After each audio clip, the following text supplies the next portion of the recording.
बिस्मिल्लाहिर्रहमानिर्रहीम। चलें बच्चों, स्टार्ट करते हैं। आज का हमारा एमडी कैट का टॉपिक नंबर 1 है। और टॉपिक नंबर 1 जो है, इसमें हमारे पास ऑलमोस्ट सारे का सारा चैप्टर नंबर 3 है। चैप्टर नंबर 3 में आपको पता है इक्वेशंस ऑफ मोशंस हैं, लॉज ऑफ मोशन है, मोमेंटम, प्रोजेक्टाइल मोशन। ये टॉपिक्स हैं, बड़े इंपॉर्टेंट, बड़े मज़े के टॉपिक्स हैं। और ये टॉपिक मुश्किल भी बिल्कुल नहीं है। और इससे सो फॉर एमडी कैट में कोई इतना थ्रिलिंग क्वेश्चन भी नहीं आया कि जिसको हम कहें कि ये बहुत out of the box question है।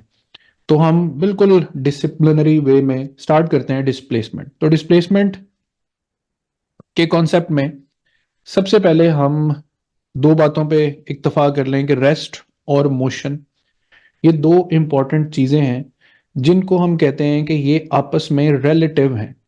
यानी मैं आपको एक मिसाल दूं कि आप इस वक्त अपने रूम में बैठे मेरे लेक्चर सुन रहे हैं, तो आप मुझे ये कहेंगे sir we are at rest. लेकिन मैं आपसे कहूंगा कि आप रेस्ट पर तो हैं, मान लिया, बट आपका रूम जमीन पर है ना। आप अपनी जगह पर, अपनी सराउंडिंग में तो देख रहे हैं कि हर जगह आपको रेस्ट ही रेस्ट नजर आ रहा है। लेकिन ये जमीन सूरज के गिर्द ऑर्बिट भी तो कर रही है, तो जमीन तो घूम रही है।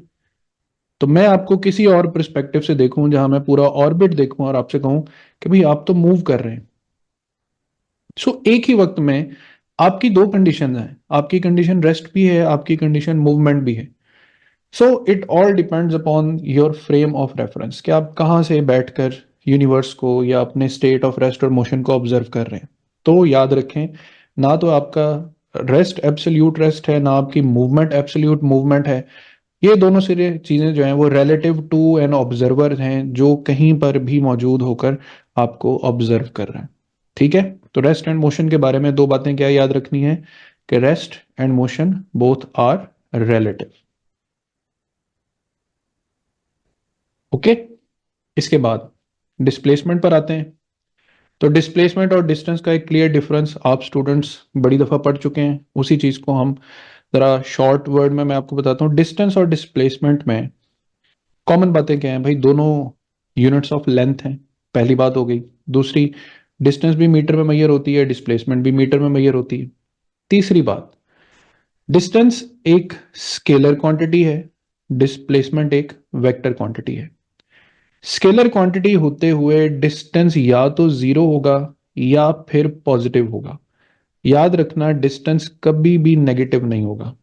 और वेक्टर क्वांटिटी होते हुए डिस्प्लेसमेंट जीरो भी हो सकती है, नेगेटिव भी हो सकती है और पॉजिटिव भी हो सकती है। ठीक है। उसके बाद डिस्टेंस और डिस्प्लेसमेंट में इक्वेलिटी, डिस्टेंस और डिस्प्लेसमेंट में इक्वेलिटी और इनइक्वेलिटी भी हो सकती है। वो मोटी मोटी बातें बता रहा हूं जो आगे जाके हम समझेंगे भी और सीखेंगे भी।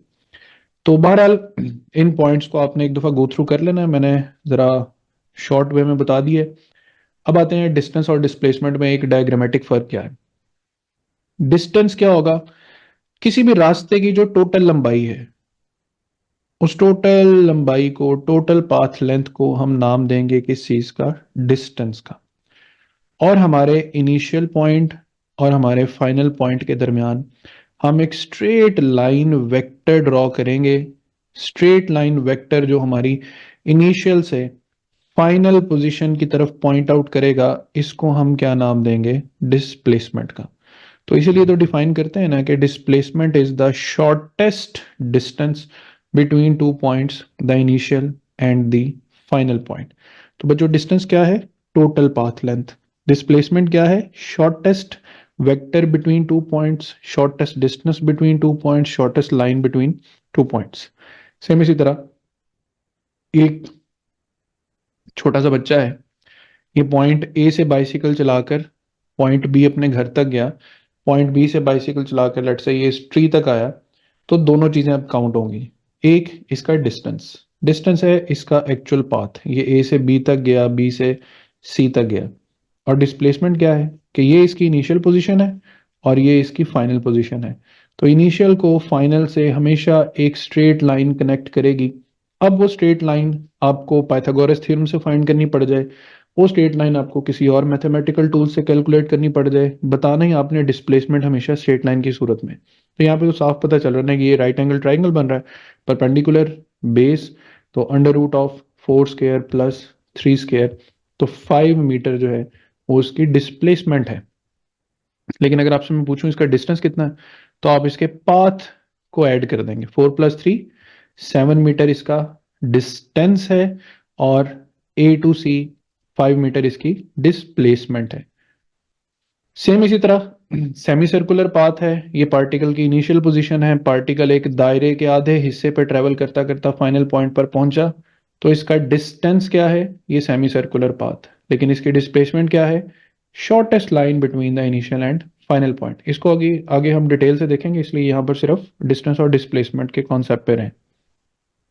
अच्छा जी, अब एक बड़ा आसान सा कॉन्सेप्ट देखिए, एक सिंपल पेंडुलम है बच्चों।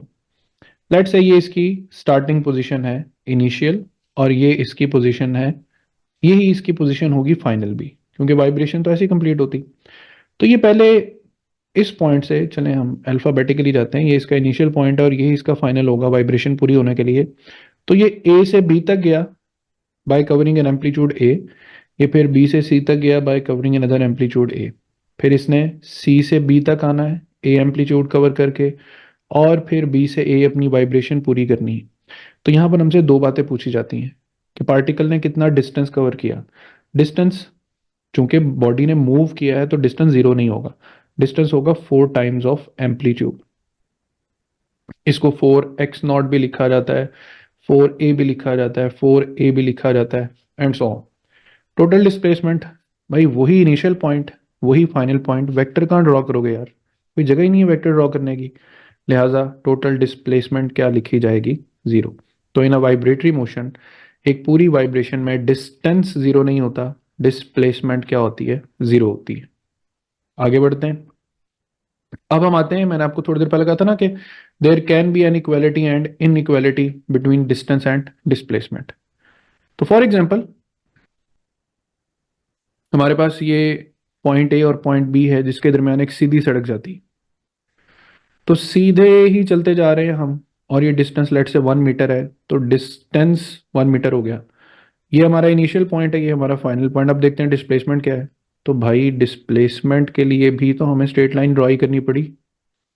इसका मतलब है कि एक स्ट्रेट लाइन मोशन में हमारी डिस्प्लेसमेंट, चलें पहले डिस्टेंस लिख लें, डिस्टेंस, डिस्टेंस को फर्ज कर लेते हैं, मैं से डिनोट करते हैं डिस्प्लेसमेंट को डी से।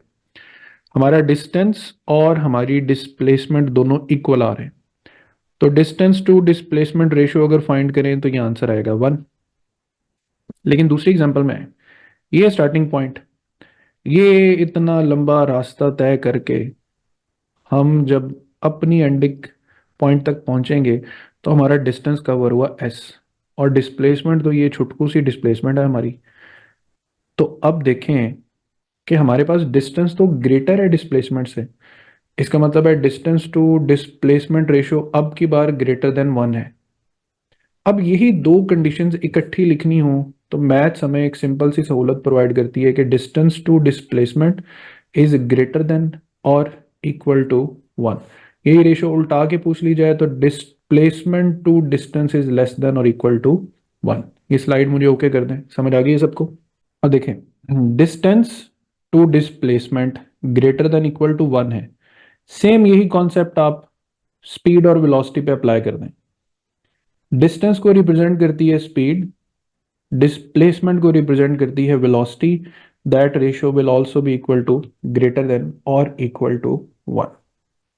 ठीक है, ये दोनों बातें ध्यान में रख लेनी है। इसके बाद कुछ क्वेश्चन ऐसे आते हैं, जैसे आपसे कहा जाता है कि a person walks 3 meters east, then 5 meters west, ठीक है, then 8 meters north, and then 6 meters south. इतना चलाने फिराने के बाद, बंदे को थकाने के बाद, वो आपसे सवाल पूछता है कि भाई उसकी फाइनल डिस्प्लेसमेंट क्या होगी। तो आपने ना ये north south east west draw तो कर लेना है, लेकिन इसमें आपने ध्यान इस बात का रखना है, वेक्टर्स को याद करना है। ईस्ट का मतलब पॉजिटिव आई, वेस्ट का मतलब नेगेटिव आई, नॉर्थ का मतलब पॉजिटिव जे, साउथ का मतलब नेगेटिव जे। कोई आपने बहुत ज्यादा एक्सेसिव ड्राइंग नहीं करनी, आपने डिस्प्लेसमेंट फाइंड करनी, आपने लिखना D is equal to, east और वेस्ट को आई से डिनोट करना है, नॉर्थ और साउथ को जे से डिनोट करना है। तो लेट्स हम ये क्वेश्चन नंबर 1 सॉल्व करते हैं। क्वेश्चन नंबर 1 सॉल्व करेंगे। क्वेश्चन नंबर 1 सॉल्व करेंगे तो देखें जी, 3 meters east 3i, 5 meters west -5i। West को माइनस कर देना है, ईस्ट को प्लस कर देना है। उसके बाद 8 meters north 8j, 6 meters south -6j। अब देखें 3 -5 कितना हो गया, -2i। 8 -6 कितना हो गया, +2j। तो डिस्प्लेसमेंट एज अ वेक्टर आपने रिप्रेजेंट कर दिया। अब डिस्प्लेसमेंट का मैग्नीट्यूड फाइंड करना है, तो पाइथागोरस थ्योरम, √2² +2²। तो इसको हम 2 √2 भी लिख सकते हैं, मीटर में इसका आंसर दे देंगे। तो देखें यहाँ पे क्या हो जाएगा, 10i -3i, 5j -4j। Add करेंगे पाइथागोरस थ्योरम, 3i इसी तरह -12i, 14j -20j।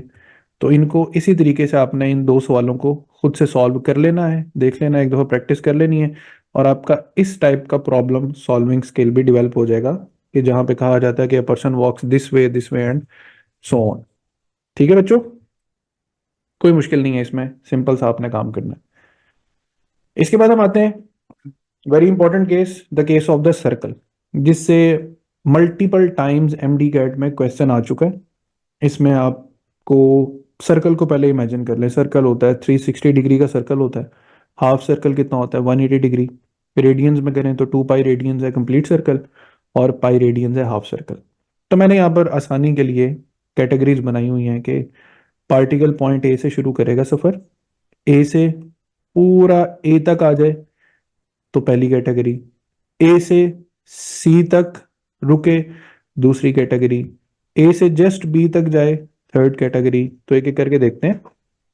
पार्टिकल बच्चों ए से चला ए पे आ गया, तो टोटल डिस्टेंस कितना हो गया, 2 पाई r। और डिस्प्लेसमेंट, कोई डिस्प्लेसमेंट नहीं, जीरो। अब रेशियो अगर फाइंड करें, रेशियो लेट से हम डिस्टेंस टू डिस्प्लेसमेंट ही लेकर चलते हैं, तो 2 पाई r डिवाइडेड बाय 0 हो तो ये इन्फिनिटी जाएगा। ठीक है, बट रेशियो है, रेशियो तो बतानी। अब चलते हैं ए टू सी। पार्टिकल ए से चला सी तक आया, तो पार्टिकल ने डिस्टेंस क्या कवर किया बच्चों, हाफ ऑफ द सर्कल यानी पाई r। और डिस्प्लेसमेंट क्या होगी, डिस्प्लेसमेंट होगी shortest distance between A and C, and that is 2 times of the radius. तो ये क्या हो जाएगा, 2r। रेशियो क्या बनेगी, pi r divided by 2r। r से r कैंसिल हो जाएगा, पाई/2 इसका आंसर आएगा। और ये पाई/2 वाला जो क्वेश्चन है ये एमडी कैट में आ भी चुका है, कि particle moves along a semi circular path from point A to C which is diametrically opposite. C जो है वो देखें ए से डायमेट्रिकली ऑपोजिट है। तो what is the ratio of the distance to displacement, तो ये आसान सा तरीका है। अब इसका आंसर पाई/2 आता है, लेकिन अक्सर ऑप्शन में पाई/2 नहीं होता। ऑप्शन में पाई की वैल्यू क्या होती है, 22/7, डिवाइड किस पे हो रहा है, 2 पे। तो 22 डिवाइडेड बाय 7 मल्टीप्लाई बाय 2, 2 11 22, तो 11:7 भी अक्सर इसका आंसर लिखा होता है। ठीक है बच्चों, तो इस तरीके से ये वाला केस इंतहाई इंपॉर्टेंट है, डायमेट्रिकली ऑपोजिट पॉइंट वाला। और अब हम फाइनली चलते हैं कि पार्टिकल ए से बी तक गया, तो अब इसकी डिस्प्लेसमेंट क्या होगी। तो आपने सबसे पहले तो यहां पर ये वाला पोर्शन जरा सपोज कर लें, जरा डिस्टेंस पे ध्यान दें। ये डिस्टेंस पूरे सर्कल का 1/4 है ना, तो हम डिस्टेंस लिखेंगे कि 2 पाई r का 1/4 पॉइंट है, यानी पाई r/2। ये तो हो गया डिस्टेंस। बट डिस्प्लेसमेंट क्या होगी, डेफिनेशन से हटना नहीं है, shortest straight line between two points. यहाँ पे एक मैं रूलर लेकर आता हूँ, स्केल, और इन दो पॉइंट्स के दरमियान मैं बिल्कुल एक स्ट्रेट लाइन ड्रॉ कर लेता हूँ। ठीक है, ये स्ट्रेट लाइन का कर्व से बड़ा डिफरेंस है। मुझे तो पता है ये भी आर डिस्टेंस है, ये भी आर डिस्टेंस है, तो हाइपोटेन्यूज फाइंड करना है ना। तो हाइपोटेन्यूज बच्चों क्या हो रहा है हमारे पास, √2r। ठीक है, फाइंड कर लेना ना, √r² + r² is equal to the hypotenuse. तो ये आपके पास डिस्प्लेसमेंट हो जाएगी। और आप इसको फिर कैसे सॉल्व करेंगे, पाई r/2, और फिर डिवाइड हो रहा है √2r, r से r कैंसिल हो जाएगा। तो ये हमारे पास पूरा टेबल जो है वो कंप्लीट हो जाएगा सेमी सर्कल के डिफरेंट पॉइंट्स पर। ठीक है बच्चों, और यही सारे पॉइंट्स डिस्प्लेसमेंट के इस फॉर्मूला से भी सॉल्व होते हैं। और वो कैसे? देखिए, डिस्प्लेसमेंट का एक फॉर्मूला लिखा हुआ है, D is equal to 2r sine theta by 2। Semi circle case की मिसाल लेते हैं। सेमी सर्कल केस में हमें कितना एंगल कवर करना पड़ता है? 180 डिग्री। चलें जी, 2r sine 180 divided by 2, 90। Sine 90 क्या होता है? 1। तो डिस्प्लेसमेंट कितनी आई? 2r। तो वैसे भी तो हमारी डिस्प्लेसमेंट कितनी आ रही है? 2r। वैसे भी तो पता चल ही रहा है ना, ए से सी तक कितना फासला है? 2r। तो आप एंगल की मदद से भी ये डिस्प्लेसमेंट फाइंड कर सकते हैं। इस फॉर्मूला का फायदा ये है कि आपको कि डिफाइंड एंगल ना भी दिया हो, पॉइंट ए से लेकर लेट से यहाँ तक आ जाए और यहाँ तक आपको एंगल बता दिया जाए, तो आप यहाँ पर एंगल की मदद से भी डिस्प्लेसमेंट फाइंड कर सकते हैं। इसकी भी ओके रिपोर्ट दे दे जरा बच्चे, सब बच्चे। ठीक है, ये टेबल आप लोगों ने खुद भी एक दफा ड्रॉ करना है, फिल करना है। अब एक छोटा सा प्रॉब्लम और सॉल्व करते हैं कि पार्टिकल पॉइंट ए से चला, पॉइंट बी तक आया, बी से सर्कल के सेंटर तक आया, सेंटर से फिर पॉइंट सी तक चला गया। इसका डिस्टेंस क्या होगा? देखें, ए से बी तक कितने मीटर्स? 3 मीटर्स। बी से सेंटर तक 2 मीटर्स। सेंटर से सी तक फिर 2 मीटर्स। तो टोटल हमारे पास कितना हो गया? 7 मीटर्स डिस्टेंस हो गया। बट डिस्प्लेसमेंट तो हमारे पास ए और सी के दरमियान स्ट्रेट लाइन का नाम है, और स्ट्रेट लाइन हाइपोटेन्यूज बन रहा है। तो पहले हम ये पूरी साइड का तो अंदाजा लगा लें। यहाँ तक 2 है तो यहाँ तक भी 2, तो ये टोटल लेंथ कितनी है? 4। ये टोटल लेंथ कितनी है? 3। तो डिस्प्लेसमेंट कैसे फाइंड करेंगे? √3² प्लस 4²। तो displacement comes out to be 5 meters. Okay बच्चों, मुश्किल तो नहीं है? अच्छा जी, अब हम आते हैं लेक्चर के उस हिस्से की तरफ जिस हिस्से से आपने टेक्निकल चीजें समझना शुरू करनी। ग्राफ है, ग्राफ में क्वाड्रेंट्स हैं। क्वाड्रेंट्स कौन कौन से होते हैं? 1, 2, 3, 4। ठीक है, पहले मैं थोड़ा सा ट्रिग्नोमेट्रिकली चीजें बताता हूं। ये जो पहले दो क्वाड्रेंट्स होते हैं, इन दोनों क्वाड्रेंट्स में हमारे पास साइन जो होता है वो पॉजिटिव होता है, फर्स्ट एंड सेकंड में, जबकि थर्ड और फोर्थ में साइन नेगेटिव होता है। कॉज फंक्शन पे आ रहे हैं। कॉस फंक्शन जो है ये फर्स्ट में और फोर्थ में पॉजिटिव होता है, सेकंड में और थर्ड में नेगेटिव होता है। अब आ जाए टेन पर। टेन फर्स्ट में और थर्ड में पॉजिटिव होता है, सेकंड में और फोर्थ में नेगेटिव होता है। ठीक है, अब यहां पर एक बात लिखी है कि आपने ज्यादा फोकस किसकी वैल्यूज पे करना है? टेन थीटा की वैल्यूज पर। चलें, टेन का और क्या पर्पस होता है? किसी भी दायरे को एक नुक्ते पे टच करने वाली जो लाइन होती है उसको भी टेंजेंट लाइन बोलते हैं। आगे हम इसी टेंजेंट का नाम स्लोप भी रखेंगे, इसी टेंजेंट का नाम थीटा भी रखेंगे। ठीक है, तो टेन थीटा वैसे भी आपने पढ़ा हुआ है क्या? Perpendicular over base. अब बच्चों, मैं एक स्ट्रेट हॉरिजॉन्टल लाइन लगाता हूं, यहां पर मैं एक लाइन ऐसे लगा रहा हूं, तो आप देख रहे हैं कि इसका एंगल जो है वो लेस देन 90 डिग्री है।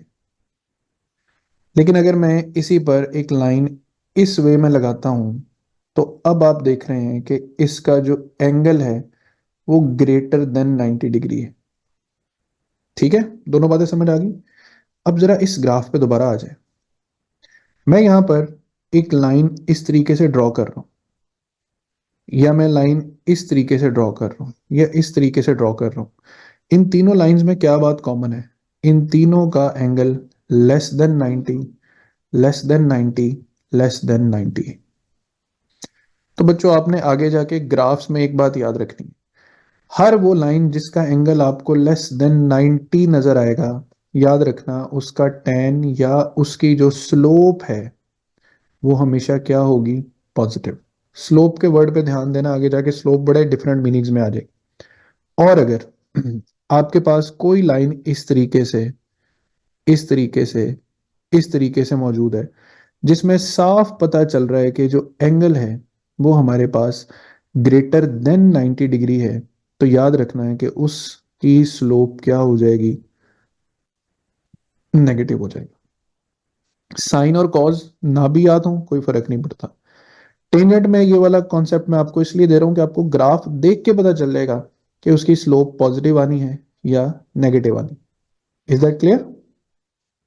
ओके, रिपोर्ट जरा जल्दी से, शाबाश। ठीक है, तो आपने किसकी वैल्यूज पे फोकस करना है?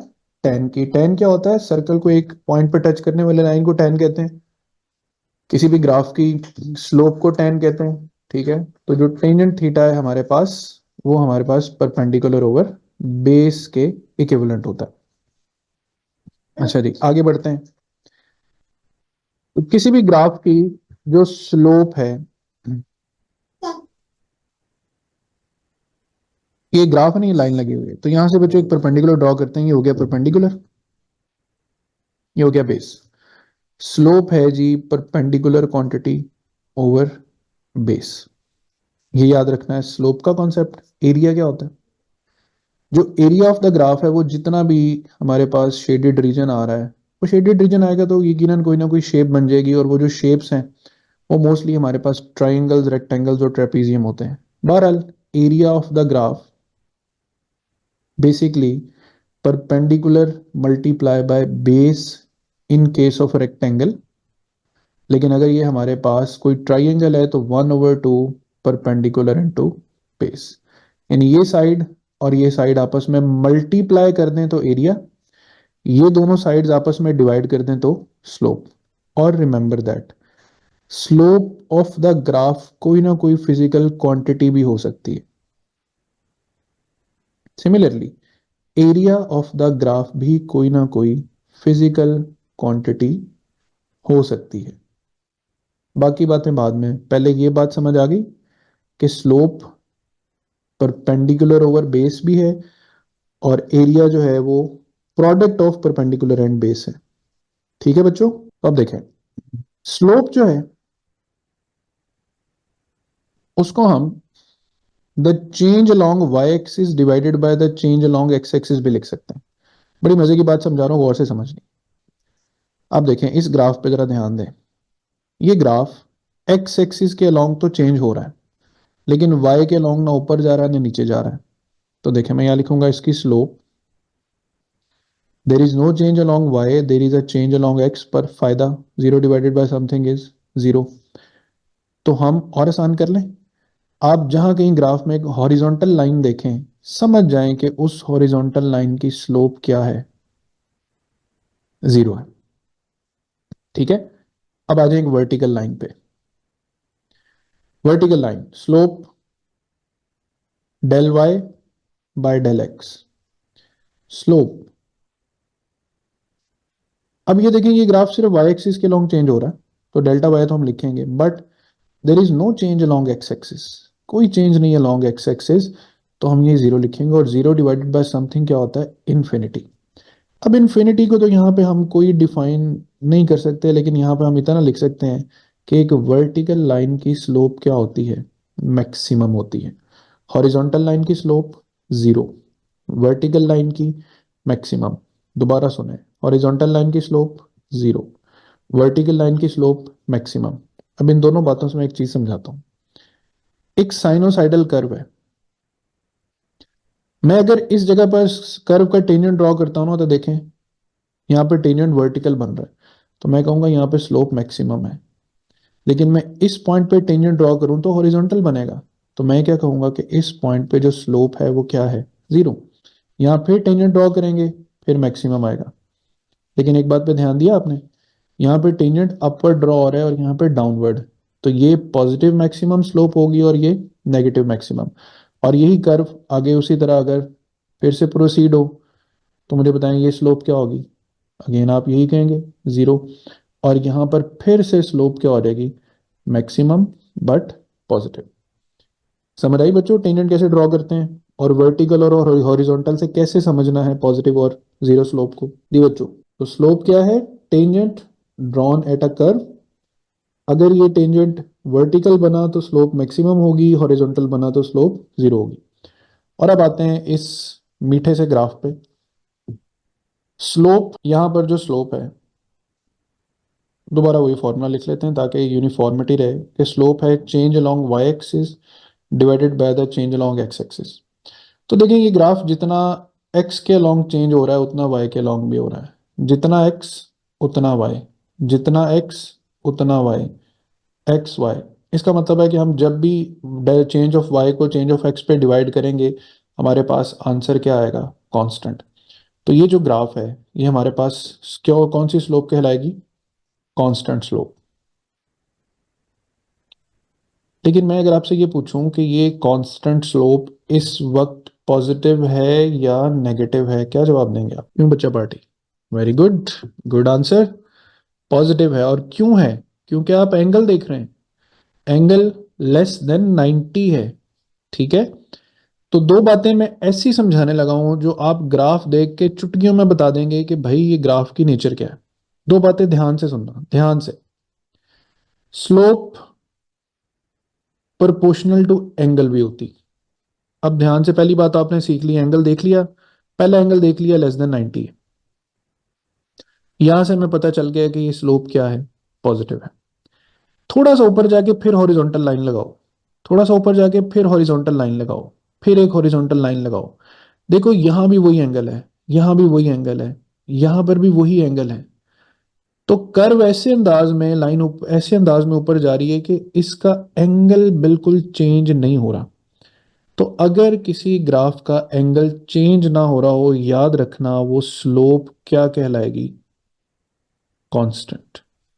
तो इससे तो एक और भी बात समझ आती है कि ऐसी कोई भी कर्व जिसका एंगल चेंज होने लग गया, जिसका एंगल, जिसका थीटा कांस्टेंट नहीं रहेगा, उसकी स्लोप भी कांस्टेंट नहीं रहेगी। वो स्लोप क्या हो जाएगी?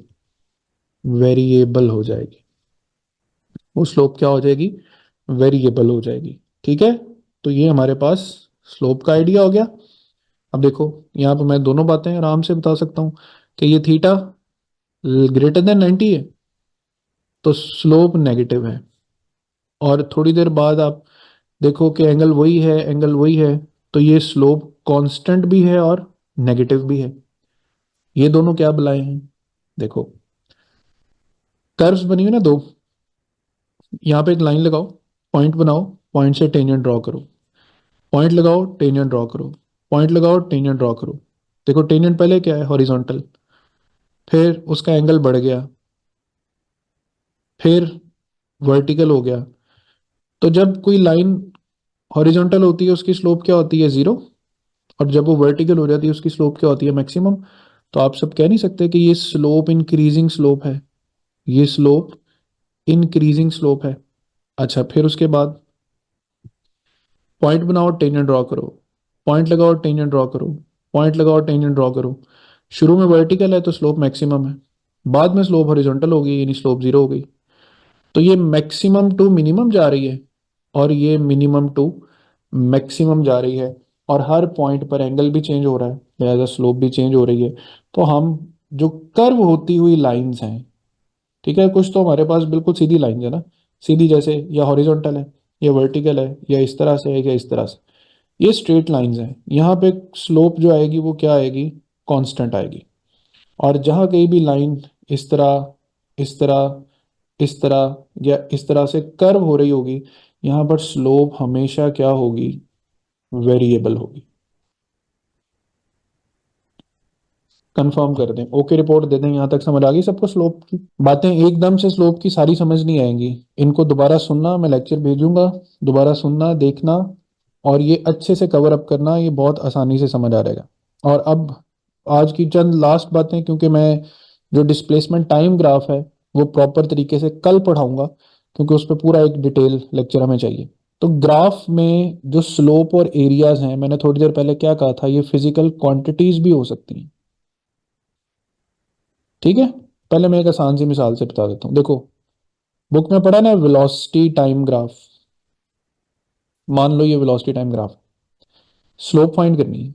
इसका परपेंडिकुलर इसके बेस पे डिवाइड करोगे। भाई परपेंडिकुलर पे देख रहे हो ना आप कि वेलोसिटी है, और बेस पे देख रहे हो कि टाइम है, तो वेलोसिटी को टाइम पे डिवाइड करोगे। अच्छा, जब वेलोसिटी टाइम पे डिवाइड होती है तो क्या ये एक्सेलरेशन नहीं होता? तो फाइंड तो तुम लोग एक्सेल स्लोप कर रहे थे, आउटकम में क्या निकल आया? एक्सेलरेशन। तो अब आप लोग हमेशा एक ही बात कहोगे कि वेलोसिटी टाइम ग्राफ की स्लोप एक्सेलरेशन होती। क्या कहोगे? वेलोसिटी टाइम ग्राफ की स्लोप एक्सेलरेशन होती। मैं कहूंगा वेलोसिटी टाइम ग्राफ की स्लोप कांस्टेंट है, तो तुम लोग क्या समझोगे? एक्सेलरेशन कांस्टेंट है।